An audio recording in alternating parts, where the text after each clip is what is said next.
Akala ko, sa mga pelikula lang nangyayari ang ganito. Yung may sinasapian, nawawala sa sarili, kinokontrol ng kung anong nilalang na hindi mo nakikita pero ramdam mo. Akala ko, gawa-gawa lang yun ng matatanda. Mga kwentong pangtakot kapag brown out o paminsang paalala ng lola ko kapag madalas akong nagpapaabot ng gabi sa labas. Hanggang ako mismo ang nakaranas. Hindi ito kagaya ng inaasahan ko.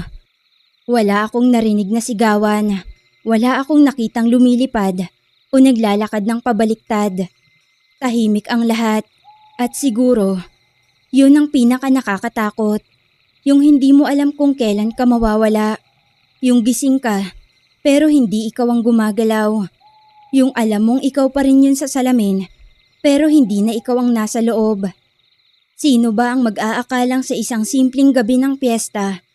Isang maling hakbang lang pala ang kailangan para mawala ang tahimik kong buhay. Isang kandilang nasagi, isang alay na hindi ko naman sinasadya.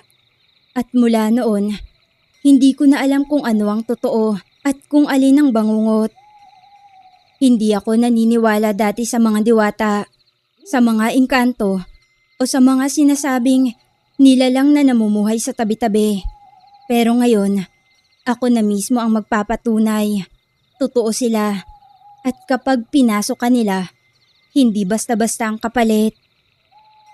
Magandang araw, Miss Aya. Ako si Mirasol, tubong Masbate. Akala ko noon normal lang ang buhay ko. Simpleng dalaga, may tindahan sa tapat ng bahay, tahimik na pamilya, at iilang kaibigan. Hindi ako mahilig sa barkada. Bihira akong lumabas ng baryo. At halos araw-araw, pare-pareho ang takbo ng buhay ko. Hanggang sa isang gabi, isang pagkakamali lang, isang hakbang lang sa maling lugar. Nabuksan ko ang isang pintong hindi ko naman sinasadya. Noong gabing yon, galing ako sa piyesta sa kabilang baryo. Inaya kasi ako ng pinsan ko at nagpaunlak naman ako kahit gabi na. Mag-aalas 10 na nang makauwi ako. Dumaan ako sa looban, daan na sanay akong tahakin. Pero nang gabing yun, tahimik ang paligid. Sobrang tahimik. Walang ihip ng hangin, walang tunog ng kuliglig. Hanggang sa may naamoy akong kandila, bulaklak at parang lumang alak. Agaran akong napatingin sa gilid ng daan kung saan may malaking puno. Laking pagtataka ko pa nang makita kong sa paanan ng puno may alay na pagkain, bulaklak at nakasinding kandila. Naramdaman kong nanindig ang mga balahibo ko at sa hindi sinasadya, nasagi ko ang isang platitong may lamang pagkain na hindi ko alam kung ano yon. Sa gulat ko nga ay napaatras ako. Nagmadali akong humingi ng paumanhin kahit wala akong kausap. Dagli kong inayos ang platito sa pagkakalagay at nagmadali na akong maglakad papauwi sa bahay. Pagkadating ko sa bahay, pagod at hingal na hingal ako. Hindi ako mapakali. Nang mahiga ako, hindi ako makatulog. Pakiramdam ko may nakatingin sa akin. Ramdam na ramdam ko rin ang panlalamig ng bato ko. Kaya naman ang ginawa ko, mabilis akong nagtalukbong ng kumot at bago pa man ako tuluyang makatulog, may narinig akong boses. Mahina, parang bulong. Mirasol, akin ka na. Kinabukasan, nagising ako na masama na ang pakiramdam. Mabigat ang katawan ko, masakit ang ulo, wala akong gana. Akala ko nung una simpleng pagod lang, pero nang sumunod na araw, mas lumala pa. May mga araw na hindi ko nararamdaman ang sarili ko at may mga oras na parang may bumubulong sa tenga ko. Sa pagdaan pa ng mga araw, unti-unti ko nang hindi makontrol ang iniisip ko. Minsan, tumatawa akong mag-isa, nagsasalita kahit walang kausap. Hanggang sa isang araw, nagising akong nasa likod ng bahay. Basang-basa ang damit ko, may mga kalmot sa katawan ko, at hawak-hawak ko ang kutsilyo na gamit namin sa kusina. Ma, tulungan mo ko. Hindi ko alam kung anong nangyayari sa akin. Nangangatog ang katawan kong naiiyak na habang lumalapit sa aking ina. Nang araw na yun, Miss Aya, si Mama na mismo ang tumawag kay Mang Teban. Isang albularyo sa kabilang baryo. Pero ang dumating, ang anak niyang si Aldrin. Matangkad siya, tahimik, parang laging seryoso. Una pa lang naming pagkikita, tila ramdam ko na agad na alam niya ang nangyayari sa akin. Sa seryosong boses ay sinabi nitong may sumama umano sa akin na masamang diwata. Saan ba raw ako huling nagpunta bago ko naranasan ng mga hindi kaaya-aya na nangyayari sa akin. Bigla ko namang naalala noong gabing may nasagi akong alay doon sa punong nadaanan ko. Nang araw ding iyon, pinuntahan ng binata ang punong sinabi ko at nag-alay siya ng pagkain. Humingi na rin siya ng paumanhin sa nilalang na naistorbo ko umano. Bukas, babalik ako kasama si Itay. Sa ngayon kasi, abala siya sa panggagamot kaya hindi siya nakapunta. Aniya at nagpaalam na sa aking ina. Medyo nakahinga naman ako ng maluwag at naging magaan na ang pakiramdam ko matapos niya akong gamutin. Ang akala ko ay magiging maayos na. Pero kinagabihan ng araw na yun, naalimpungatan ako't pawis na pawis. May hawak na naman akong patalim at nasa tapat ako ng kwarto ng mga magulang ko. Rinig kong may boses sa tenga ko ang bumubulong. Patayin mo sila. Sila ang humahadlang. Hindi ako makakilos. Pakiramdam ko ay kinakain ako ng sarili kong katawan. Ngunit ganun pa man, pinilit ko pa ring magpakatatag. Hindi ako nagpapatalo sa kasamaan. Lalo na ang kung sino mang bumubulong sa isipan ko. Mabuti na lang at nagawa kong kontrolin ang sarili ko. Kaagad na binitawan ko ang patalim at bumalik sa silid ko. Ikinandado kong maigi ang pinto nang sa ganon ay hindi ako makalabas. Sa oras na may kung sinong kumukontrol sa katawan ko at mawala ako sa ulirat. Kinabukasan, bumalik nga si Aldrin kasama na ang kanyang ama at ginamot ako ng mga to. Makaraan ng ilang oras at mahaba-habang ritualan, nagamot naman ako. Ang kaso nga lang, ayon kay Mang Teban, hindi pa lubusang naitaboy ang diwatang sumunod sa akin dahil hindi niya ito mahuli-huli. Hahanap pa raw siya ng paraan para mahuli ang nilalang na iyon. Sa ngayon ay may ipapasuot siya sa aking kwintas bilang proteksyon. Akala ko talaga tapos na ang lahat, tahimik na ang mga gabi ko. Nakakabalik na ako sa pagbabantay ng tindahan ng aking ina. Nagiging masayahin na rin ako. Ang mga magulang ko, kontento at kalmado na. At higit sa lahat, si Aldrin, unti-unting naging bahagi ng araw-araw kong buhay. Palagi niyang inaalam ang kalagayan ko. Kahit pa, nasa may dulo ng baryo ang bahay ng mga to, nagagawa niya pa rin akong puntahan para lang kamustahin at dalhan ako ng kung ano-ano. Kamusta ka na, Mira? Maayos na ako. Ganun ba? Wala na bang nanggagambala sa tuwing natutulog ka? Wala na. Salamat sa'yo. Umiling ako at sinabing wala naman na. Maayos na ako at hindi na rin sumasama ang pakiramdam ko. Napapabuntong hininga pa ako at nagwikang, sana nga ay tuluyan na akong lubayan nung diwatang sumasapi sa akin. Huwag kang mag-alala. Gagawin ko ang lahat para lubayan ka lang ng diwatang yon. Maraming salamat talaga, Aldrin ha. Hindi ko alam kung papaano ako makakabawi sa inyo ni Mang Teban. Matapos ang pag-uusap naming yun, doon na naman nagsimula ang paulit-ulit kong panaginip. Isang babaeng nasa ilog, duguan ang katawan habang nanlilisik ang mga mata. Nakalugay ang kulay pulang mahabang buhok at naghahabaan ang mga kuko sa kamay. Tinatawag niya ako sa pangalang Kalila. Wala akong pangalan na ganun. Pero sa panaginip, ramdam kong ako talaga yon. Tapos ay may naririnig akong bulong.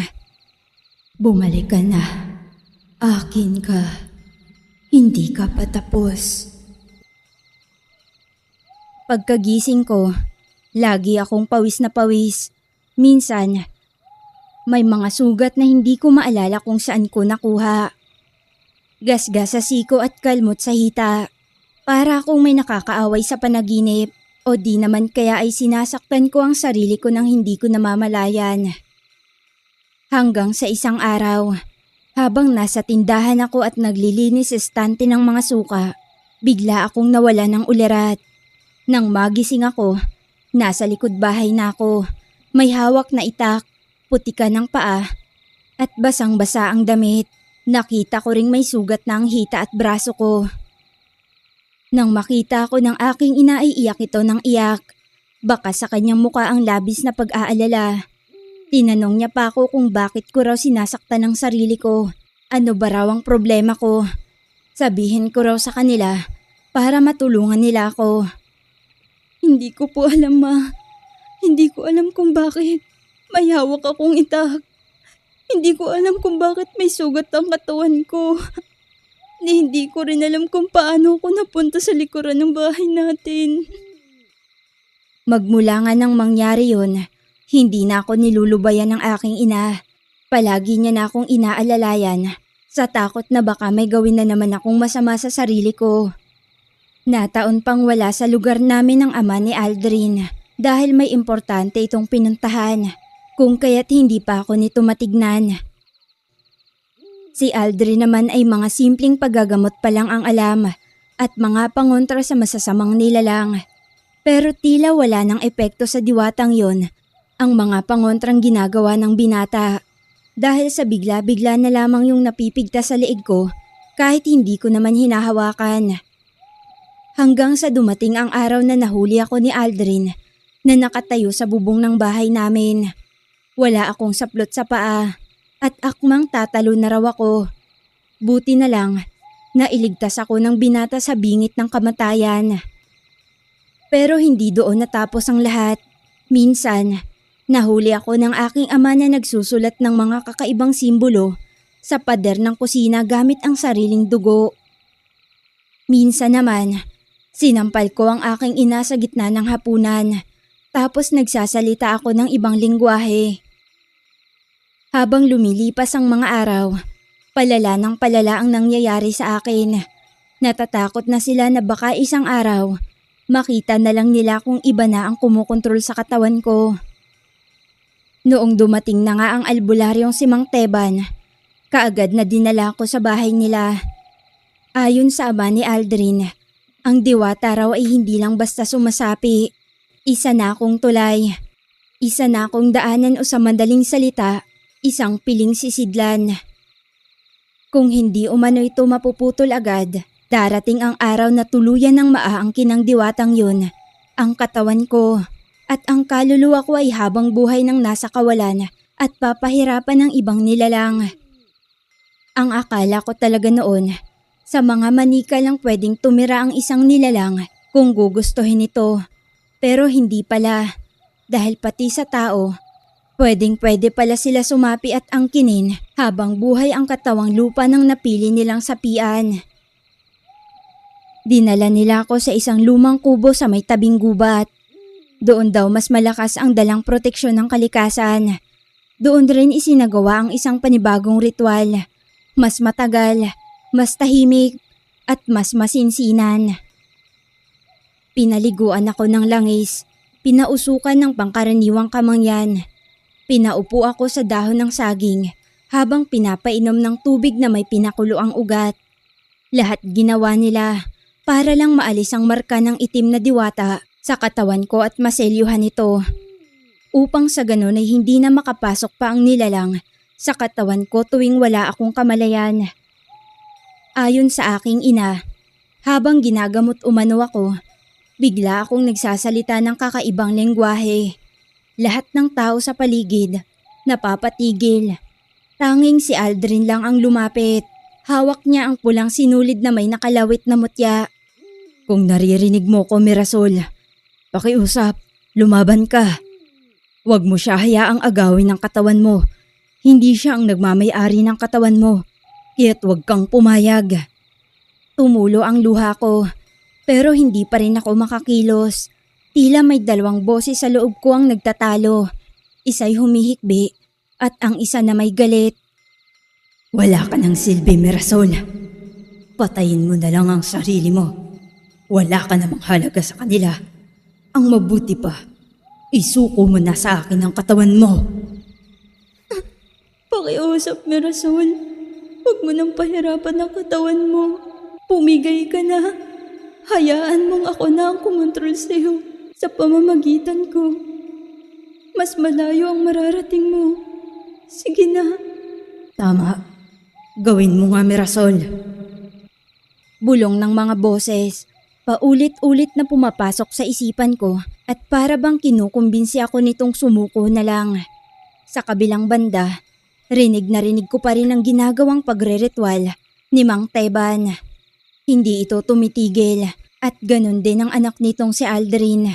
Patuloy pa rin ito sa pagsasalita at kinukumbinsi akong labanan ko ang lahat. Huwag umano akong magpatalo sa kadiliman. Alalahanin mo, Iya. May nagmamahal sa'yo, kaya't huwag mong pakinggan kung ano ang sinasabi ng nilalang. Dahil sa pangungumbinsin ginagawa nila, doon ako mas lalong nagkakaroon ng lakas ng loob na labanan ang diwatang gustong umangkin sa katawan ko. Sa isipan, pilit na kinokontrol ako ng diwata at sinasabi nitong hinding-hindi ko na mababawi pa ang katawan ko kahit ano man ang mangyari. Takot na takot man ako. Pinilit kong mag-ipon ng lakas ng loob para labanan ang kasamaan ng diwata. Hindi mo ko kayang pasunurin. Hindi mo ko alipin. Kaya lubayan mo na ako. Malakas na sigaw ko. Nang sabihin ko yun ay nakita ko sa balintataw ang kulay pulang diwata na galit at nagsisisigaw. Hindi nito matanggap ang ginawa kong pagtanggi sa kanya. Hanggang sa di kalaunan, nakita ko ang unti-unting pagkalusaw nito na para bang usok at tuluyan ang naglaho sa isang kisap mata ko. Nagising akong hawak-hawak ni Aldrin ng kamay ko. Nang tignan ko siya, matamis na ang mga ngiting pinakawalan niya. Tanda na nasa maayos na ang lahat. Mirasol, gising ka na. Niyakap niya ako ng mahigpit. Habang yakap-yakap ko siya, narinig ko siyang bumulong at nagwikang, tapos na ang lahat. Magiging maayos na raw, kaya't wag na akong mag-alala pa't ipanatag ko na ang sarili. Makalipas ang ilang araw, doon namin napag-alamang ang mangbabarang na si Aling Dolores pala ang siyang naglalagay ng alay doon sa nadaanan kong puno. Sa punong yun pala, humihiling ang mambabarang para sa mga masasamang gawain niya.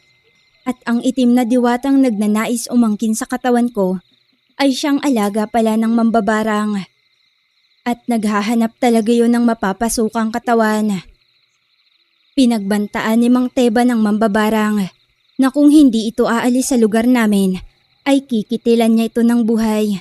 At gaya ng alaga nitong itim na diwata ay ikukulong niya rin ang kaluluwa ng mambabarang sa garapong sinilyuhan ng panghabang panahon.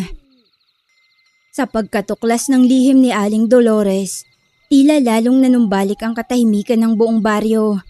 Hindi na namin siya muling nakita pa matapos siyang pagbantaan ni Mang Teban. Ayon sa mga tsismosa naming kapitbahay, tumakas daw ito palusong sa kabundukan at hindi na bumalik pa. Pero kahit wala na siya, ilang gabi pa rin akong nananaginip. Pero iba na ngayon. Hindi na nakakatakot, hindi na puno ng dugo, at ang panaginip ko'y puno na ng liwanag, ng mga boses na parang hinihili ako sa hangin. At sa gitna ng panaginip, palaging naroroon si Aldrin, nakatayo sa isang mapunong burol at palaging sinasabing, "Ligtas ka na, Kalila. Ligtas ka na, Mirasol." Hindi ko man lubos maintindihan kung bakit tinatawag pa rin akong Kalila, pero natutunan ko na itong tanggapin. Ayon kay Mang Teban, maaaring ang diwata ay pinilit lang akong angkinin dahil sa koneksyon ko sa isang mas matandang espiritual na pinagmulan namin. Isang pagkakakilanlang naiwan sa akin mula sa mga ninuno ko. Kaya ako naging piling sisidlan. Isinara ko na ang lagusan. Pero dapat ka pa ring mag-ingat. Ang mga nilalang na gaya nila, laging may paraan para bumalik. Muling paalala nito, ngunit hindi na ako natatakot. Simula nang mailigtas ako, naging mas malapit kami ni Aldrin. Madalas siyang bumisita. Minsan, para lang kumain ng merienda o makipagkwentuhan sa aking ina. Pero alam kong ako talaga ang dahilan. Palagi siyang may bitbit na halamang gamot, mutya, o kahit simpleng tsaa na pampakalma. Tahimik siyang tao, pero sa tuwing magkasama kami, pakiramdam ko ligtas ako. Isang hapon, habang sabay naming tinatanaw ang papalubog na araw mula sa aming tindahan, nagtanong siya. Kung sakaling bumalik ang masamang diwata na yun, lalaban ka pa rin ba? Oo naman, kasi alam kong hindi na ako nag-iisa. Tumango siya saka inabot ang isang maliit na kahon. Pagbukas ko, isang bagong kwintas, mas simple kesa sa una. Pero mas maliwanag ang bato sa gitna, parang buhay. Galing yan sa bundok na pinanggalingan ng lola ko. Proteksyon at tanda na hindi ka na kailanman magiging sisidlan ng kadiliman. Sa unang pagkakataon, hindi lang ako nakaramdam ng pasasalamat. Nakaramdam din ako ng pag-ibig. Hindi ko ito plinano, hindi ko rin ito hiniling. Pero tulad ng pagdating ng dilim, dumating siya sa buhay ko nang hindi inaasahan at naging liwanag sa loob ng bangungot. Simula noon, unti-unti ko nang ibinalik ang sigla ko sa araw-araw. At kahit papaano'y muling lumalapit sa mga kaibigan kong matagal kong hindi nakakasama. Hindi na ako natatakot lumabas ng bahay o madapuan ng hangin sa gabi.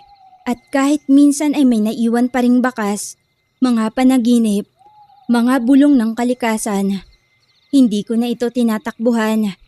Alam kong bahagi na ito ng kung sino ako. Miss Aya, sa bawat dilim na sumasakop sa ating buhay, may liwanag na dumarating. Minsan sa anyo ng mga taong handang tumulong. Minsan, mula sa sarili nating lakas ng loob.